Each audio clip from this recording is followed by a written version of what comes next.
Hello friends, it's Kristie Marcotte. I know it's been several weeks since I've posted a card challenge. Life has just been super busy lately. So I decided it was time for a new challenge. The theme is same but different, and I'll explain more about that throughout the video. I'm going to use a card sketch from Mojo Monday. This is number 546, and the paper collection is by Paper Rose. This is Amy's Farmhouse. I selected 4 different pattern papers from the collection. For the background, I'm using this floral paper, and I have some light pink paper with purple polka dots. I have some green paper with an assortment of different polka dots.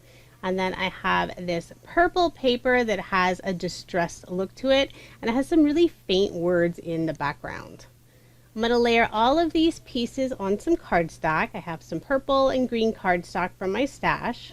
I will be following this card sketch very closely. For all of my cardstock layers, I add an additional 1/8 of an inch to the measurements that are listed on the sketch. For that green piece, I decided to cut a fishtail on the bottom. And then before I adhere it to the card, I did put some scrap cardstock on the right-hand side just to keep everything nice and level. And I'll be doing that to several of the pieces since I am adding quite a few layers to this card. Before I adhere this panel on that purple cardstock, I'm going to put a couple of Love from Lizi peel-offs at the very bottom of the card. This is the pinstripe style peel-off, and I'm using the middle and the smallest width. Just put 2 of them at the very bottom, cut them a little bit wider than the panel, and then tucked the ends behind just to make sure they're not going to come off later. And I attach the panel onto that cardstock layer, put my card front onto my card base. Next, I'll attach this pink and purple polka dot square, and I am going to put a couple different scraps of cardstock on this piece. Since it's going off of several different layers, I'm going to put just 1 piece of cardstock there in the middle, and then the very left-hand side, I'm going to put 2 layers of cardstock. And my bottle of glue is almost out, so I was waiting for it to get to the very end. I'll just attach this piece, try to make sure it was nice and straight.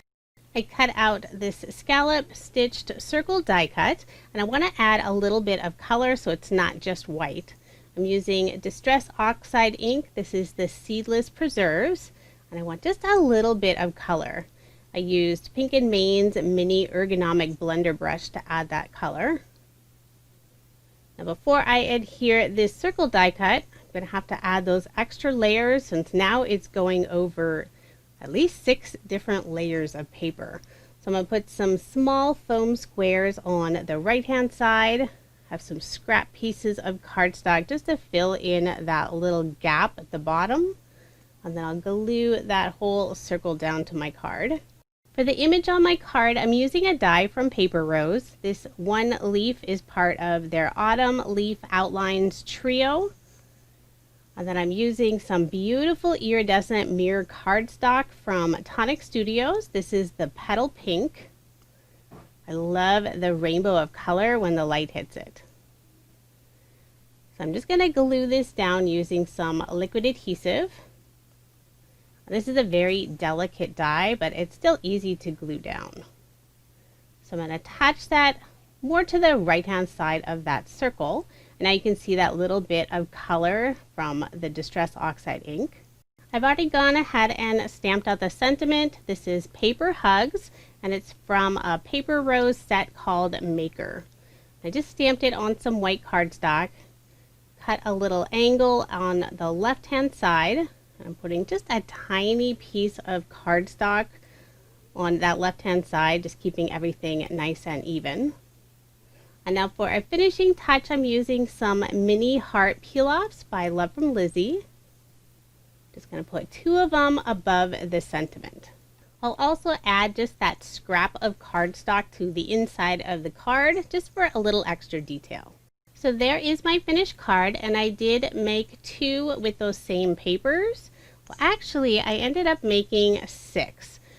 I used the same card sketch and also the same 4 pattern papers. I just used those papers in different areas on the card, creating 3 slightly different looks.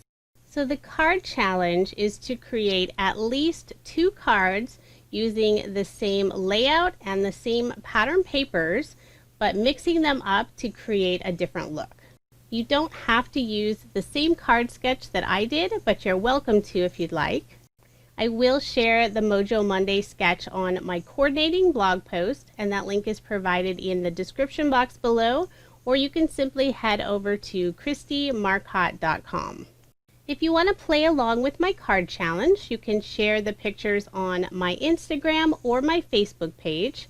If you share on Instagram, be sure to use the hashtag kristiescardchallenge.